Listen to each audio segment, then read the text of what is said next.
할렐루야. 우리 옆에 분들에게 믿음으로 선포합시다. 하나님과 동행합시다. 하나님과 동행합시다. 아멘. 여러분, 귀스타프 도레라는 사람의 이름을 한 번쯤은 들어보셨을 겁니다.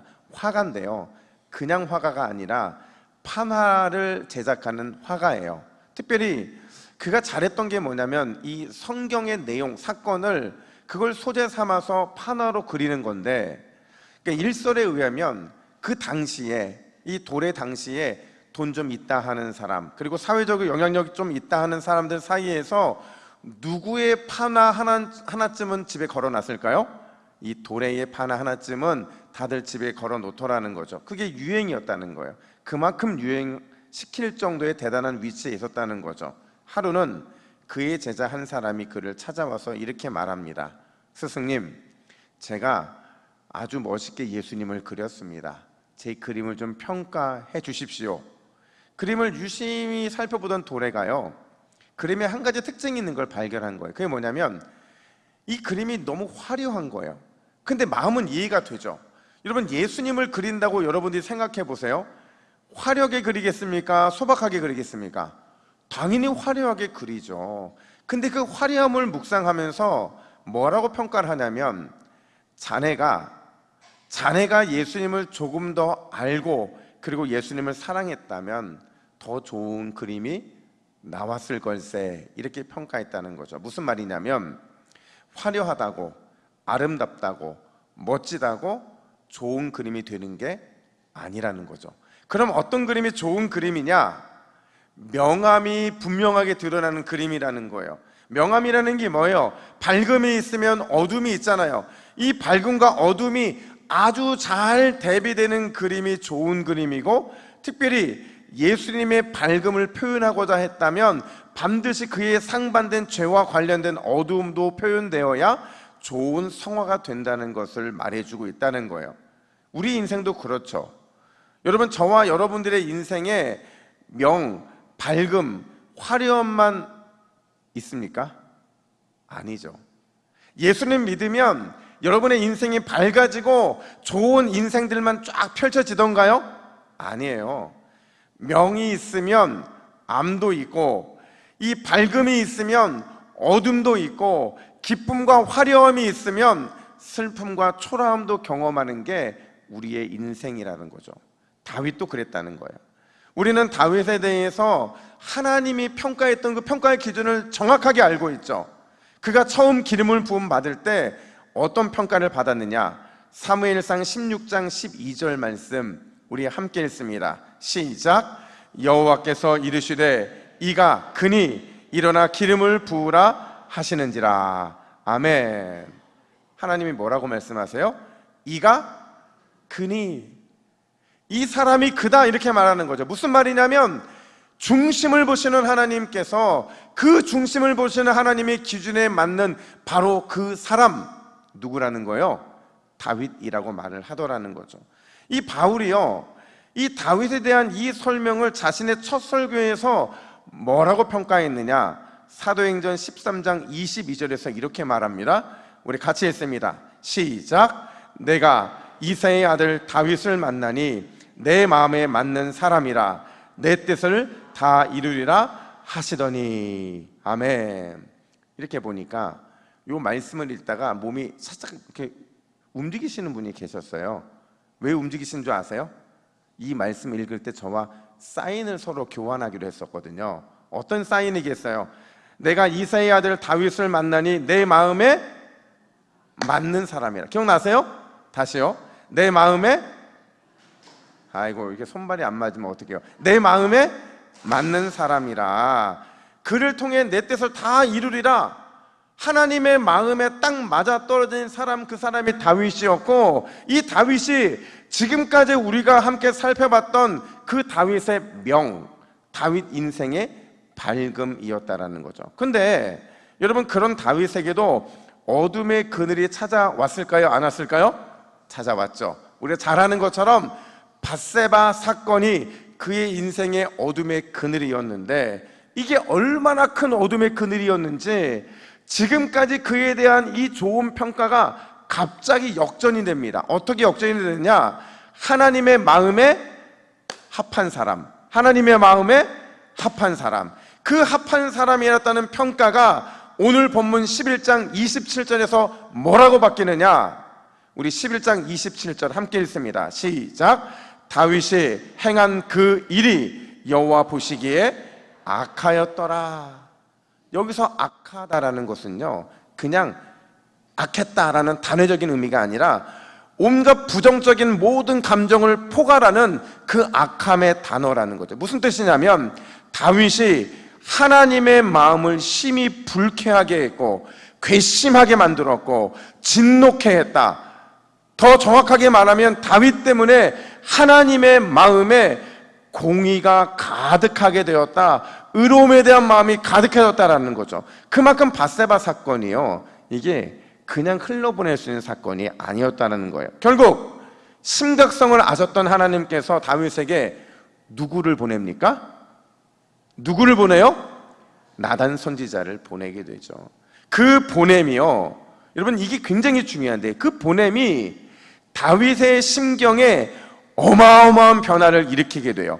그 변화 이전과 변화를 12절과 13절이 정확하게 보여주는데 12절 말씀 보세요.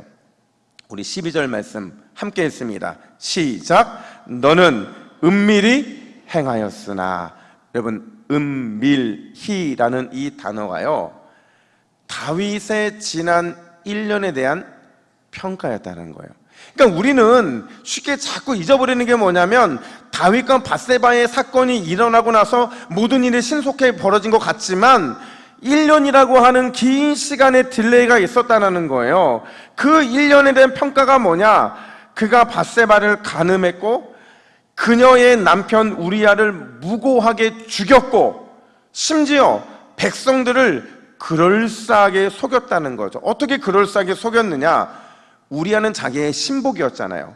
그 신복을 죽여놓고서는 마치 자연스럽게 죽었다고, 그래서 남은 그의 아내와 아이에게 은혜를 베풀어서 가족으로 삼는 것처럼 그렇게 백성들을 속였다는 거죠. 그러나 이 모든 것을 누가 보고 계셨어요? 하나님이 보시고 악하다라는 평가를 받게 되는 게 바로 지난 1년에 대한 요약이고 12절에서 은밀히라는 단어에 담긴 의미였다는 거죠. 근데 놀랍게도 다윗을 그 완악함으로부터 돌이키게 만든 말이 있었는데 바로 7절 상반절입니다. 우리 같이 읽습니다. 시작. 나단이 다윗에게 이르되 당신이 그 사람이라. 자, 여러분 한번 옆에 분에게 이렇게 말해 보세요. 당신이 그 사람이야. 굉장히 표정들이 어두워졌어요. 마치 걸린 것처럼. 당신이 그 사람이야. 무슨 말이냐면 1년 만에 너의 악행이 드러났어. 지난 1년 동안 너는 그럴싸하게 잘 숨겼지만 다 보고 계신 하나님께 너 걸렸어. 그러니 이제 결단해야 돼. 이제 결단해야 네가 살 수 있는 거야. 이 말을 하는 거죠. 이 요구에 대해서 다윗이 답변을 하는데 13절에서 이렇게 답변을 합니다. 우리 13절 한 번 더 읽습니다. 시작. 다윗이 나단에게 이르되 내가 여호와께 죄를 범하였노라 하매. 자, 다윗이 나단에게 뭐라고 대답해요? 내가 여호와께 뭐를 범했다고요? 죄를 범하였다.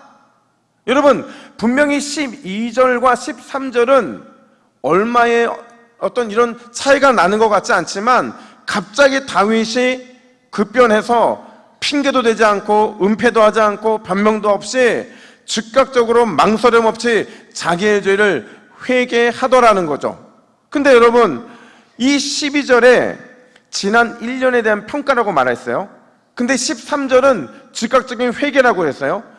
얼마 차이 나지 않는 그 순간의 찰나에 과연 어떤 깨달음이 다윗의 마음을 울렸으면 그 평가를 듣자마자 즉각적인 회개를 하게 되었을까? 뭘 깨달았기에 12절의 평가를 듣자마자 13절의 회개로 나아가게 된 것일까? 오늘 그 비밀을 한번 살펴보면 첫 번째로 한번 따라합시다.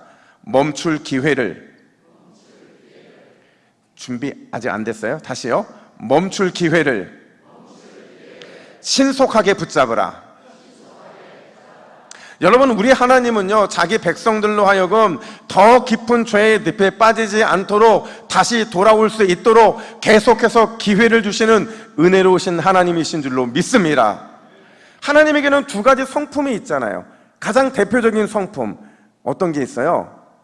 풍성하신 사랑의 그 성품, 동시에 예외가 없는 공의로움, 이 두 개의 성품이요, 이 대표적인 성품이 동전의 양면과 같은데, 여러분 잘 보세요. 하나님은 우리를 사랑하시되 무엇을 통해 사랑하실까요? 자기의 의로움을 통해 사랑하세요. 그냥 막 무절제하게 사랑하시는 분이 아니라 사랑하시되 의로움을 통해 사랑하시고 공의를 우리에게 행하시되 사랑 안에서 행하시는 분이 우리 하나님이신 거죠. 근데 중요한 건 이 두 개의 속성이 어디에서 만날까요? 우리의 삶에서. 우리의 삶의 현장에서 어디서 이 사랑과 공의가 딱 만나느냐? 기회 주심을 통해 만나게 된다는 거죠. 우리에게 기회가 주어졌다는 것은요, 하나님이 우리를 사랑하되 의롭게 사랑하신다는 증거이고요, 우리에게 기회가 주어졌다는 것은 공의를 행하시되 사랑 안에서 행하시기 때문에 우리에게 하나님이 기회를 주시는 줄로 믿습니다. 문제는 우리가 그 좋은 기회를 제대로 누리지 못한다는 거예요. 기회를 기회로 보지 못하는 믿음 없음 때문에, 기회를 피를 미루는 게으르고 미련한 나의 어리석음 때문에, 기회를 의도적으로 외면하는 나의 영적인 이 어두움 때문에 이 좋은 기회를 다 걷어차버리는 거죠. 그리고는 오히려 나의 죄를 은폐하고 변명하고 반항하는 그런 삶을 우리가 살더라는 거죠. 다윗이 그랬다는 거예요. 다윗이 자그마치 1년 동안, 한 달도 아니고 일주일도 아니고 1년 동안 좋은 기회 다 걷어차고 자기 죄에 대해서 은폐하고 변명하면서 허송세월을 하더라는 거죠. 여러분 잘 생각해 보세요. 여러분, 하나님이 다윗에게 기회를 주셨을까요? 안 주셨을까요? 주셨어요. 그냥 주신 게 아니라 엄청나게 많이 주셨어요. 크게 보면 한 3번에 걸쳐 기회가 주어지게 되는데, 첫 번째 기회는요, 음행의 마음, 그러니까 밧세바를 딱 보는 순간 그 첫 번째 돌이킬 기회가 있었어요.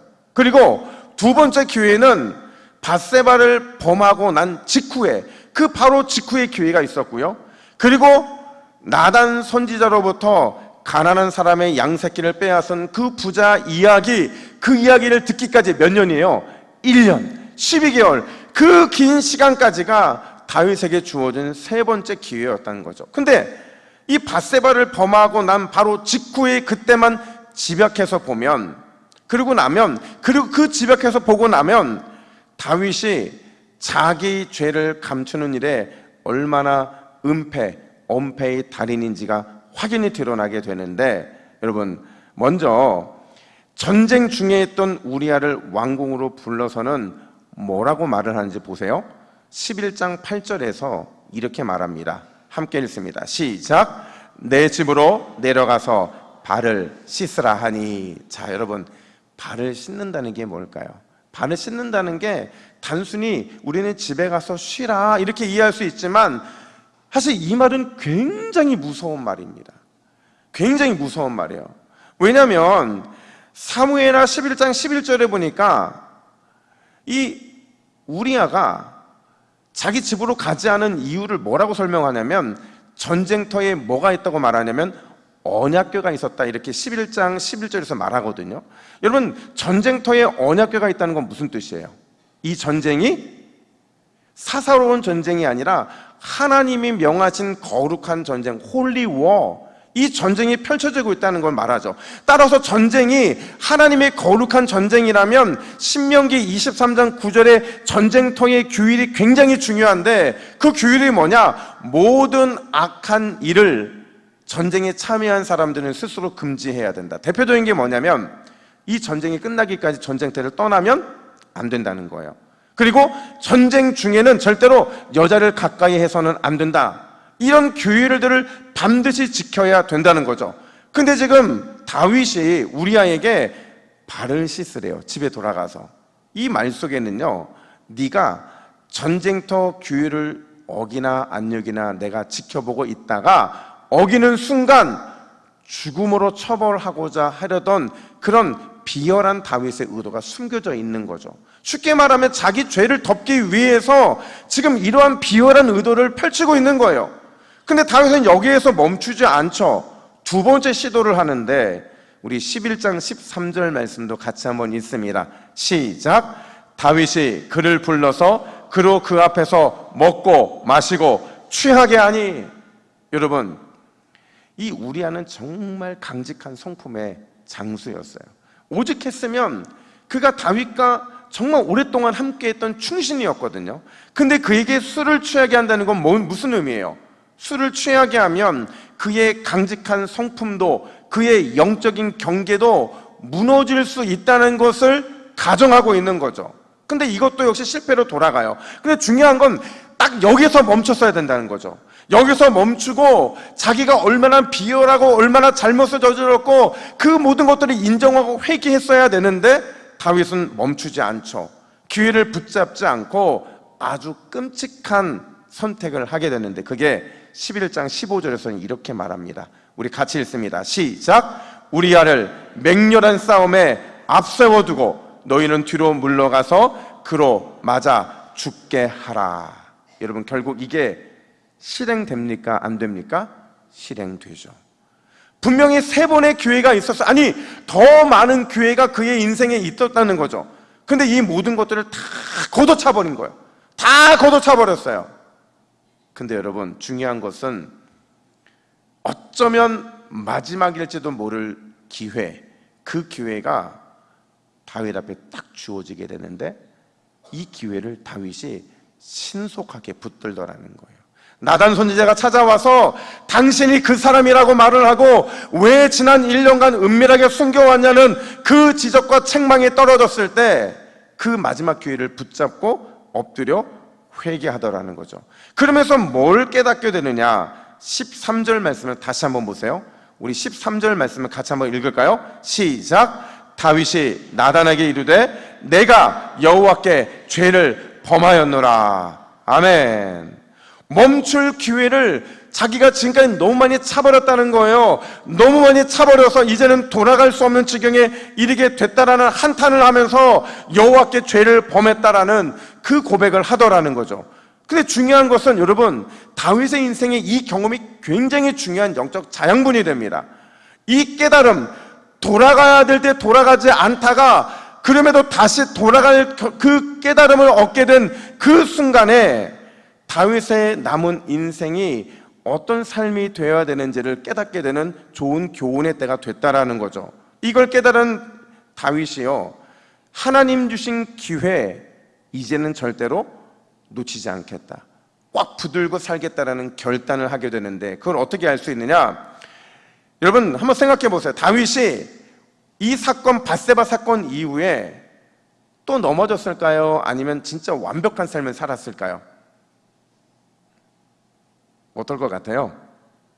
다윗도 연약한 사람이니 당연히 넘어지고 넘어짐의 아픔을 경험했을 거라는 거죠. 근데 그럼에도 불구하고 다윗이 끝까지 하나님께 버림받지 않았던 이유는 뭐냐면 그가 하나님이 주신 기회를 어떻게 붙들었는지를 통해 우리는 알 수 있는데 그의 태도를 보세요.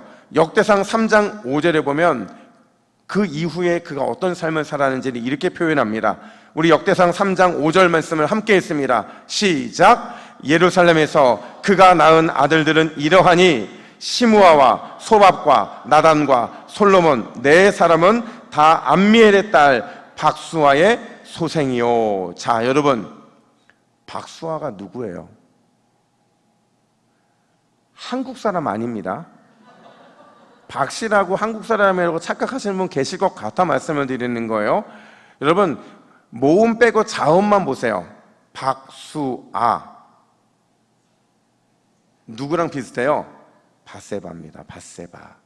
밧세바의 소생 4명의 아들을 언급하면서 특별히 잊고 싶고 지워버리고 싶은 아픈 기억, 자기에게 찾아와서 바로 너다 이렇게 말했던 사람 이름 누구예요? 나단의 이름을 넣더라는 거죠. 그러니까 자기의 아들의 이름 중에서 한 사람을 나단이라고 지었다는 거예요. 왜요? 왜 잊고 싶고 지우고 싶은 아픈 과거의 이름으로 자기의 아들의 이름을 지었느냐? 그 이유는 부를 때마다 기회 주시는 하나님을 붙잡기 위함이었다라는 거죠. 나다나라고 부를 때마다 지금이 기회이구나. 지금이 내가 연약하여 넘어진 그 내 자신이 하나님께로 돌아갈 때구나라는 것을 잊지 않기 위해서 자신의 아들 이름을 나단이라고 짓더라는 거죠. 사랑하는 여러분, 기회가 언제나 우리에게 은총이라는 사실을 믿으시기를 축복합니다. 기회를 통해서 하나님은 우리가 더 큰 은혜를 갈망하고 더 놀라운 회복의 역사를 누리게 하시는 줄 믿으시기를 축복합니다. 여러분, 이게 굉장히 중요한 영적 진리거든요. 하나님은 우리에게 기회를 주시는데 그 기회가 하나님의 두 성품의 만남이라고 그랬어요. 어떤 성품이에요? 하나님의 사랑과 하나님의 공의가 만나서 우리의 인생은 기회라는 것으로 주어지게 된다라는 거죠. 그거를 깨달았던 이 다윗이 시편 23편 1절과 2절에서 이렇게 고백을 하는데, 우리 메시지 성경으로 화면을 보시고 함께 읽습니다. 시작. 스스로 행운아로 여겨라. 그대 얼마나 복된 사람인지. 잘못을 말끔히 씻고 새 출발하는 그대 스스로 행운아로 여겨라. 하나님께서 흠 잡으실 구석 전혀 없고 하나님께 아무것도 숨길 것 없는 그대. 아멘. 여러분, 이 기회를 붙잡음이 저와 여러분들을 세상 최고의 행운아로 만드는 줄로 믿습니다. 지난주에요, 제가 휴가를 보냈는데 저희 집에 여러분 잘 아시는 것처럼 1호, 2호, 3호 이렇게 있어요. 근데 이제 이 1호, 2호, 3호 중에서 제가 늘 미안하고 제일 아픈 손가락이 몇 호냐면 몇 호일 것 같아요? 2호예요. 2호. 그러니까 1호는 제가 나름 정말 열심히 잘 챙겼어요. 그리고 3호는 늦둥이니까 그냥 보고 있으면 꿀이 떨어지잖아요. 근데 제가 부교육자 시절에 가장 힘들고 바빠서 심지어 제가 집에 가잖아요. 그럼 얘가 울었어요. 이상한 남자가 들어왔으니까. 그러니까 얼마나 제가 2호한테 미안했는지 몰라요. 그래서 제가 이번에 휴가를 보내면서 2호랑 정말 기쁨의 이 4일 동안의 시간을 사용을 했는데, 이 둘만의 여행을 하면서 그냥 이런저런 대화를 근데 여러분, 딸 키우는 거 너무 힘들어요. 무슨 대화를 해야 될지. 아들 같으면 이렇게 티격태격하면서 뭐 이렇게 심하게 말도 하고 이러면서 서로 우정이 쌓여지는데, 말 한마디에 상처 입을까봐 말을 정말 조심스럽게 하게 되고, 그리고 이런저런 대화하면서 서로 몰랐던 것들을 이렇게 대화하는데, 제가 꼭 물어보고 싶은 게 하나가 있었어요. 그게 뭐냐면, 저희 2호가 그 둘째가 원래 강해요. 2호가 2호답게 이 멘탈이 굉장히 강해요. 그래서 제가 2호한테 물었어요. 칭찬 겸 아니면 진짜 궁금해서 물었는데, 뭐라고 물었냐면, 야, 너 근데 어떻게 그렇게 멘탈이 강하냐? 그러니까 잘 흔들리지 않거든요. 그래서 이렇게 물어보니까 저희 집 2호가 잠깐 고민하더니 이렇게 말하는 거예요. 아빠, 앞만 보면 돼. 이게 여러분 제가 계속 묵상이 되는 거예요. 앞만 보면 된다는 게 무슨 뜻이지? 근데 묵상하다 보니까 어떤 답을 얻게 되냐면, 지나간 일에 마음 쓰지 않으면 돼라는 거죠. 지난 실수, 지난 잘못, 지난 실패, 이거에 대한 묵상을 과감하게 멈추고 지금 내 앞에 주어지게 될 기회를 붙잡으면, 그러면 멘탈 강한 사람이 될 수 있다는 것을 이렇게 말했더라는 거죠. 바로 그거예요. 사랑하는 여러분, 은혜로우신 우리 하나님께서 저와 여러분들에게 내일을 살 기회를 오늘도 여전히 주시는 줄 믿으시기를 축복합니다. 그 기회는요, 모두에게 열려 있어요. 그런데 모두가 누릴 수 있는 건 아니라는 거예요. 그럼 어떤 사람만 누릴 수 있느냐? 기회가 은총이라는 사실을 믿고 멈춰야 될 때 멈추고 돌아가야 될 때 돌아갈 용기를 가진 사람, 그 사람만이 기회가 은총이 되는 역사를 누리게 된다라는 거죠. 사랑하는 여러분, 언제 멈춰야 됩니까? 언제 돌아가야 됩니까? 그걸 아는 용기를 가진 사람이 되셔서 다윗이 그랬던 것처럼 기회의 사람이 되어 복 있는 삶을 살아가시기를 주님의 이름으로 축복합니다. 두 번째로 한번 따라합시다. 갑자기 일어나는 일은, 다시요, 갑자기 일어나는 일은 없다. 자, 여러분 한번 생각해 보세요. 우리가 자꾸 착각하는 게 다윗과 밧세바의 엄청난 죄의 문제가 갑자기 그의 인생에 찾아왔다고 우리는 착각하거든요. 제가 이게 맞는지를 한번 확인하고 싶은 거예요. 그래서 역순으로 쭉 찾아봤더니 놀랍게도요, 다윗에게 일어난 이 일이 갑자기 일어난 게 아니더라는 거죠.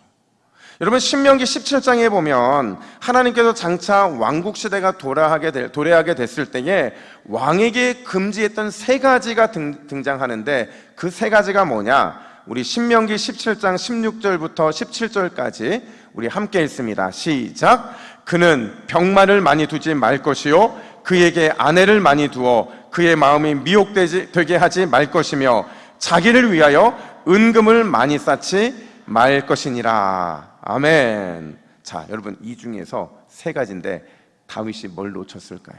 첫 번째, 병마를 두지 말라고 하거든요. 여러분, 다윗에게 병마가 많았을까요? 적었을까요? 연구를 해보니까 다윗이요, 의외로 병마가 적었습니다. 그러니까 전쟁에 승리할 때마다 분명히 전리품으로 말들을 빼앗았을 텐데 왜 적었을까? 왜냐면요, 빼앗은 말들을 대부분 도륙한 거예요. 죽인 거죠. 왜냐면 그래서 이 병마를 둠으로 병마를 의지하지 않기 위한 다윗의 신앙 고백이었던 거예요. 1번 패스, 2번 은금을 많이 두지 말라고 그랬거든요. 그러니까 이것들을 취하지 않기 위해서 다윗이 그 많은 은금을 어떻게 사용했느냐? 어떻게 사용했을까요? 은금을 얻었어요? 이걸 뭐 했을까요? 하나님께 드려요. 어떻게 해요? 성전 건축에 사용하라고 하나님께 드리게 되는 거죠. 이것도 역시 패스. 문제는 세 번째인데, 세 번째가 뭐였어요? 아내를 많이 두지 말라. 이걸 지켰을까? 사무엘하 5장 13절에서 제가 깜짝 놀랐어요. 사무엘하 5장 13절 말씀 우리 함께 읽습니다. 시작. 다윗이 예루살렘에서 처첩들을 더 두었으므로. 자, 이 말을 바꿔 말하면 처첩들이 있었다는 거 없었다는 거예요? 있었는데 거기에 더 두었다. 바로 그거죠. 다윗의 인생에 갑자기 밧세바가 확 끼어든 게 아니라 이미 5장에서 예루살렘에 옮긴 이후에 많은 후궁과 아내를 둠으로 인해서 그의 인생에 하나님이 금하신 일로 인해 틈이 생겼고 그 틈이 밧세바로 인해서 확 구멍으로 뚫어지게 된 거라는 거죠. 놀라운 건 여러분, 그 과정, 틈이 생기고 그 틈이 큰 구멍이 되는 그것을 오늘 본문에서 뭐라고 하나님이 평가하시느냐? 9절 말씀을 보세요. 우리 9절 함께 읽습니다. 시작. 그러한데 어찌하여 내가 여호와의 말씀을 업신여기고, 10절에도 또 한 번 반복하기를 내가 나를 업신여기고 이렇게 말하거든요. 여러분, 두 번에 걸쳐서 업신여겼다. 이게 히브리어로 빠자라는 단어인데, 여러분, 업신여겼다는 게 뭐예요? 가볍게 여겼다는 거예요. 과소평가했다는 거죠. 멸시했다는 거예요. 이건요, 다윗이 넘어질 수밖에 없었던 근본적인 이유가 있었다는 거죠. 그의 인생에 틈이 생기고 큰 구멍으로 발전하게 된 분명한 이유, 그게 바로 다윗이 가볍게 생각하고 과소평가해서 결국 멸시하게 된 거, 그것 때문인데, 그게 뭐냐? 앞선 신명기 17장에서 왕에게 금지된 세 가지가 있었다면 왕이 반드시 준수해야 될 한 가지가 등장을 하는데, 17장 우리 18절과 19절 말씀도 함께 읽습니다. 시작. 이 율법서의 등사본을 레위 사람 제사장 앞에서 책에 기록하여 평생에 자기 옆에 두고 읽어 그의 하나님 여호와 경외하기를 배우며 지켜 행할 것이라. 아멘. 여러분, 이 말씀이요, 단순히 말씀이라는 인생의 법전을 놓으라는 말이 아니에요. 그냥 단순히 복사해서 말씀을 열심히 읽으라 이 말을 하는 게 아니라 하나님께로 나아가는 길, 그분의 말씀 앞에 서고 그 말씀에 순종하는 길을 언제나 열어놓기를 힘쓰라는 거예요. 왜요? 하나님께로 나아가는 길이 열려야만, 그분이 기뻐하는 그 길을 향해 부지런히 나아가고 또 나아가야만, 그래야 왕 개인의 영혼이 살 뿐만 아니라 그래야 나라가 하나님의 통치 가운데 평안할 수 있기 때문에 이런 말씀을 하고 계신 거죠. 근데 그게 무너진 거예요. 그거를 업신여기고 가볍게 여기고, 그래서 하나님의 마음에 근심케 하는 일이 발생하게 된 거라는 거죠. 사랑하는 여러분, 더욱 부지런히 하나님께로 나아가는 길을 걸어 나가시기를 축복합니다. 날마다 하나님 기뻐하시는 길을 향해서 전진 또 전전하시기를 축원합니다. 반드시 기억하세요. 절대로 갑자기 생기는 건 없어요. 틈이 벌어졌기 때문에, 그 틈이 구멍으로 커졌기 때문에 모든 일이 발생하는 거죠. 제가 군대에 있을 때요, 병장 때였거든요. 그러니까 병장 때 군종을 하면서, 사실 병장 때는 군종 잘 안 해요. 왜냐면 병장 때 편하거든요. 고생할 필요가 없거든요. 근데 제가 병장 때 늘 교회에 내려가 있으면 꼭 간부님들이 오셔가지고 막 뭐라고 야단을 치시는데, 뭘 야단 치시냐면 교회 앞에 있는 그 제초 작업을 자꾸 하라는 거예요. 아니, 얼마 나지도 않았어요, 풀이. 근데 꼭 간부들이 와가지고 교회에 있는 그 앞에 있는 그 잔디를 다 하라는 거예요. 매일같이. 그러니까 얼마나 짜증이 나요. 그래서 보면요, 저희 교회 바로 옆에 성당이 있었고요, 성당 옆에 또 절이 있었거든요. 이 세 개가 딱 같이 있었는데, 성당 앞에는 뭐 어마어마하게 풀이 쌓여 있어요. 절 앞에는요, 누가 보더라도 진짜 이 잡초들이 가득했거든요. 근데 맨날 교회 와서 그렇게 하라는 거예요. 그 제가 그 이유를 몰랐거든요. 근데 제가 이 예화를 딱 보는 순간, 그래서 교회 앞에 이 제초를 하라는구나, 그걸 알았어요. 뭐냐면 아프리카의 한 작은 마을에요, 그리스도인들이 모여 사는 마을이 있었대요. 근데 이 마을이 여러분 아시는 것처럼 아프리카에는 무슨 건물을 짓기가 쉽지가 않잖아요. 그러니까 예배당을 어떻게 썼냐면, 돌아가면서 집집이 자기네 집을 오픈해서 예배당으로 쓴 거죠. 근데 기도하고 싶어요. 기도하고 싶은데 예배당이 없으면 어디로 가야 돼요? 고민하다가 이들이 자연스럽게 자신들의 오두막 뒤 숲속을 향해 걸어 나가서 거기서 기도하더라는 거죠. 아무도 없는 그곳에서. 근데 여러분 신기한 게 뭐냐면, 하루 그 길을 가고 또 이틀 그 길을 가고 열흘 가고 한 달을 가면 그 가는 길에 뭐가 생겼을까요? 길이 생긴 거죠. 어떻게 잘하세요?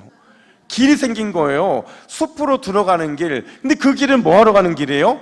기도하는 길. 그러니까 그 길을 사람들은 거룩한 흔적이라고 불렀거든요. 근데 여러분, 보통 열대 기후 여러분 잘 아시겠지만요, 비만 한 번 내렸다 하면 그 길이 어떻게 변해요? 그렇죠. 갑자기 잡초가 무성하게 확 자라서 이 길이 자꾸 길이 아닌 것처럼 변하는 거죠. 근데 어느 날 그 마을 사람들이 쭉 가다 보니까 다른 집들 길들은 다 잘 뚫려 있는데, 어느 한 집에 숲으로 가는 길이 잡초로 무성해진 거예요. 근데 그걸 보면서 그 사람은 불러내서는 뭐라고 말을 하냐면, 형제요, 자매요, 당신의 길에 잡초가 많이 생겼군요. 이 말이 무슨 말이겠어요?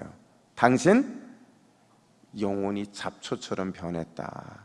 하나님께로 가는 거룩한 흔적이 사라지고 잡초가 많이 생긴 길이 되어버렸다라는 그 말을 하고 있는 거죠. 여러분, 왜 제가 군대에 있을 때 교회에 가는 그 길만 자꾸 잡초를 제거하라고 했는지 이해가 되시죠? 그분은 알았던 거예요. 교회만이, 하나님께로 가는 길만이 진짜 생명길인 길을 알았기 때문에 병장인 저에게 그렇게 고생을 시킨 거고, 그 교훈이 이 이야기가 만나면서 우리의 영혼도 잡초가 무성하지 않기 위해서는 끊임없이로 하나님께로 나아가는 숲속의 길이 열려야 되는구나라는 교훈을 깨닫게 되더라는 거죠. 여러분의 하나님의 숲으로 가는 길은 어떻습니까? 혹시 잡초가 무성하지는 않습니까? 오랫동안 가지 않아서 마치 길이 없는 것처럼 그렇게 살아버리지는 않았습니까? 여러분, 하나님의 숲으로 가는 길은요, 여러분들의 신앙의 상태를 보여주는 척도예요. 그 길의 상태가 여러분을 무너지게도 하고 여러분을 든든하게 서게도 한다는 거죠. 그래서 시편 128편 1절은요 성전에 올라가면서 불렀던 찬양인데 뭐라고 우리를 권면하느냐? 우리 시편 128편 1절을 함께 읽습니다. 시작. 여호와를 경외하며 그의 길을 걷는 자마다 복이 있도다. 할렐루야. 여러분, 우리가 부지런히 주를 향한 길로 나아가고 그분을 경외하며 나아가면 걷다가도 복을 받게 될 줄로 믿습니다. 그게 하나님이 우리 인생의 길이 뚫리면 그 뚫는 길을 통해 주시는 복이기 때문에 그래요. 이번 한 주 부지런히 주를 향한 길로 나아가시고 그분 경외하시고 그래서 걷는 과정에 주시는 놀라운 복을 경험하시기를 예수님의 이름으로 축복합니다.